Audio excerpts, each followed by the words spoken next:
6 waktu Indonesia Tengah.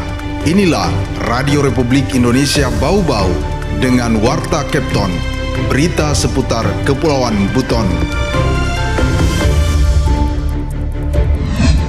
Pastinya ada peningkatan, apalagi pada bulan ini, bulan Desember khususnya itu ada penambahan rute kembali. Ya, jadi untuk alokasi Oktober-November ini kebanyakan penerima manfaatnya ini turun jumlahnya. Selamat pagi, dari Jalan Limbawolio kami sampaikan pokok-pokok berita. Arus penumpang di Bandara Betoang Bari, Kota Bau-Bau mulai menunjukkan tren peningkatan signifikan menjelang masa libur Nataru. Bulog Bau-Bau tuntaskan 100% penyaluran bansos pangan jelang Natal dan Tahun Baru 2026. Inilah Warta Kepton selengkapnya Selasa 23 Desember 2025 bersama saya, Waode Sabaria.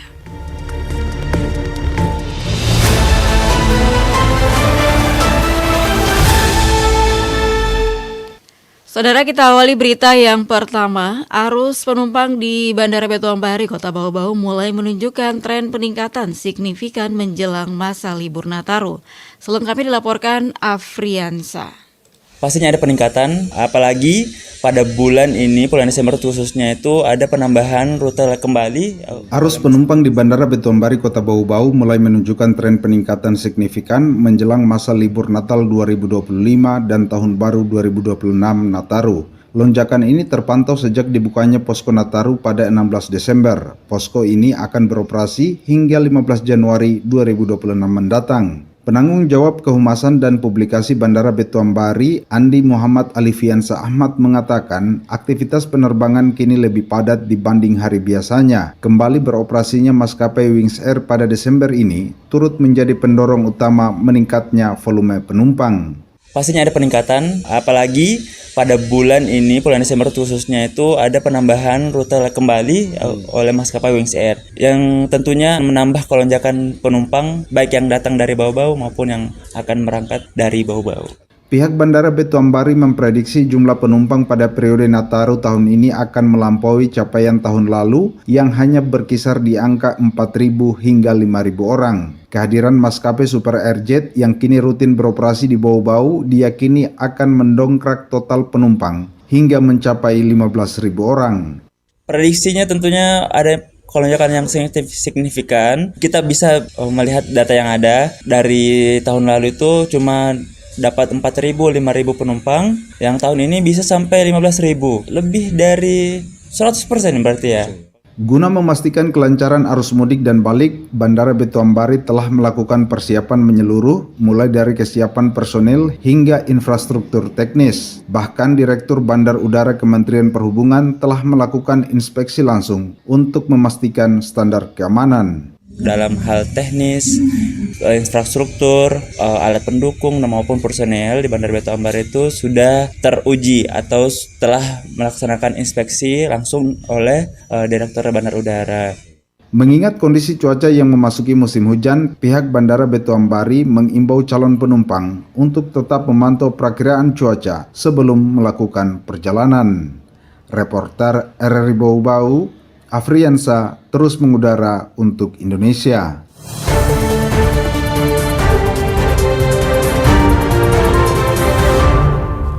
Kita ke berita berikutnya. Bulog Bau-Bau tuntaskan 100% penyaluran bansos pangan jelang Natal dan Tahun Baru 2026. Selengkapnya, reporter RRI Bau-Bau Waode Nur Liani melaporkan.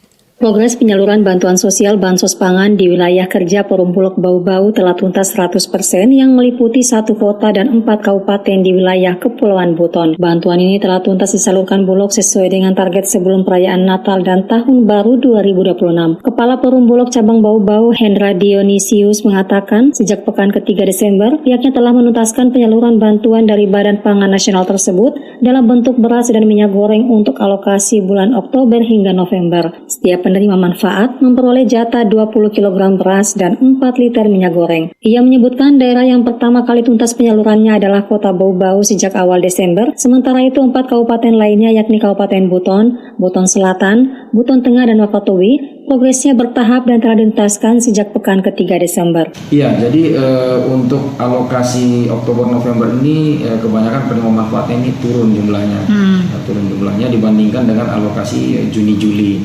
Nah, selain itu ada juga beberapa PBP itu yang digantikan oleh PBP yang lain. Tapi kami pada prinsipnya di Bulog tidak mengetahui proses itu seperti apa. Yang jelas kami melaksanakan pembagian bantuan pangan berdasarkan data yang kita terima dari Badan Pangan Nasional. Adapun Kabupaten Wakatobi tercatat sebagai daerah dengan alokasi penerima bantuan terbanyak di wilayah Kepulauan Buton dibanding 4 daerah lainnya. Jumlah penerima di Kabupaten Wakatobi mencapai 10.422 penerima manfaat. Total bantuan yang dialokasikan mencapai 208.440 kg beras dan 41.688 liter minyak goreng. Posisi kedua adalah Kota Bau-Bau dengan jumlah penerima bantuan sebanyak 10.357 keluarga. Kota Bau-Bau memperoleh alokasi beras sebanyak 207.140 kg dan minyak goreng sebanyak 41.428 liter. Sementara di posisi terakhir yakni Kabupaten Buton Selatan menjadi daerah dengan alokasi terendah di wilayah kerja Bulog Bau-Bau yakni sebanyak 6.255 penerima bantuan pangan dengan alokasi 125.100 kg beras dan 25.020 liter minyak goreng. Wade Nurliani, reporteri Bau-Bau, melaporkan. Anda sedang mendengarkan Warta Kepton, berita seputar Kepulauan Buton. Masih di Warta Kepton pagi dan kita ke berita lainnya. Anggaran pendapatan dan belanja daerah atau APBD Kabupaten Buton di tahun 2026 turun drastis. Selengkapnya dilaporkan Hairul Mulku. APBD kita di tahun 2026 yang telah diketuk oleh Ibu Dewan, Bapak Dewan semuanya, itu jumlahnya jauh menurun dibanding 2025. Wakil Bupati Buton Safarudin Safa mengungkapkan bahwa anggaran pendapatan dan belanja daerah APBD Kabupaten Buton tahun 2026 mengalami penurunan signifikan dibandingkan dengan tahun sebelumnya. Kondisi ini berdampak pada keterbatasan ruang fiskal daerah dalam membiayai program pembangunan termasuk aspirasi desa. Safarudin menyebutkan APBD Buton 2026 diproyeksikan tidak mencapai 600 miliar rupiah. Turun dari hampir 800 miliar pada tahun 2025. Penurunan ini dipengaruhi kebijakan pemerintah pusat yang melakukan pemotongan anggaran transfer ke daerah. Meski pendapatan asli daerah atau PAD berhasil ditingkatkan hingga 66 miliar rupiah dari sebelumnya 34 miliar rupiah, namun belum mampu menutup kebutuhan belanja daerah. APBD kita di tahun 2026 yang telah diketuk oleh Ibu Dewan, Bapak Dewan semuanya, itu jumlahnya jauh menurun dibanding 2025. Kurang lebih hanya tidak sampai 600 miliar lagi. Dari itu hari hampir 800 miliar. Terjadi penurunan, artinya alokasi anggaran untuk belanja kita sangat menurun. Di satu sisi, kita sudah genjot juga PAD di daerah, tapi tetap belum bisa menutupi belanja kita di tahun 2026 nanti. Di tengah kondisi berkurangnya anggaran daerah, Wabub Safarudin mendorong pemerintah desa untuk mengedepankan konsep low cost high impact, yakni perencanaan program dengan anggaran terbatas namun memberikan dampak besar bagi masyarakat. Menurutnya, pendamping desa memiliki peran penting dalam merumuskan perencanaan yang efisien dan tepat sasaran.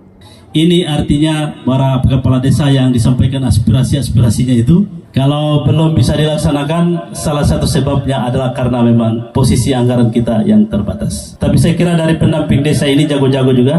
Ada konsep dalam perencanaan namanya low cost high impact. Bagaimana cost yang sedikit tapi impactnya besar, itu mungkin yang bisa kita pakai, Pak.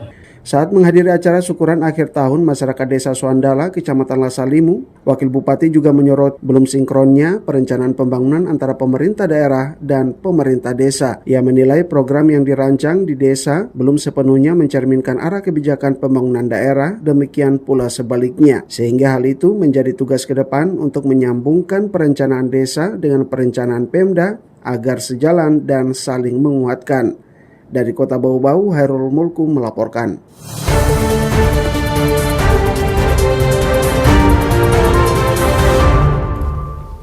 Kita ke berita yang terakhir. Panitia Seleksi Jabatan Pimpinan Tinggi Pratama resmi merampungkan seluruh rangkaian seleksi untuk posisi Sekretaris Daerah Kota Bau-Bau. Setelah bekerja selama kurang lebih 2 bulan, tim Pansel akhirnya menetapkan 3 nama terbaik yang akan memperebutkan kursi jabatan tersebut. Berdasarkan keterangan pers dari Kepala Badan Kepegawaian dan Pengembangan Sumber Daya Manusia Kota Bau-Bau, Waode Muhibah Suryani, keputusan ini telah tertuang secara resmi dalam surat keputusan Panitia Seleksi tertanggal Desember 2025. 3 nama yang terpilih berdasarkan urutan abjad adalah Laode Darussalam, Muhammad Abdu, dan Siti Munawar. Ketiga kandidat tersebut terpilih setelah meraih akumulasi nilai tertinggi dari berbagai tahapan, mulai dari uji kompetensi di Assessment Center, penelusuran rekam jejak, hingga tes penulisan makalah serta wawancara. Pihak BKPSDM menegaskan bahwa seluruh proses ini dilakukan secara objektif dan transparan sesuai dengan regulasi yang berlaku. Langkah selanjutnya, nama-nama tersebut akan diserahkan kepada Wali Kota Bau-Bau, Yusran Fahim, untuk diproses lebih lanjut sesuai kewenangannya. Kehadiran sekda definitif ini diharapkan dapat segera memperkuat efektivitas pemerintahan di Kota Bau-Bau.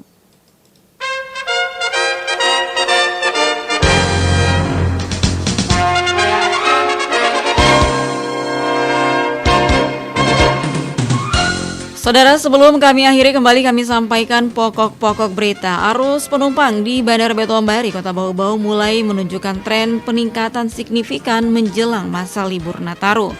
Bulog Bau-Bau tuntaskan 100% penyaluran bansos pangan jelang Natal dan Tahun Baru 2026.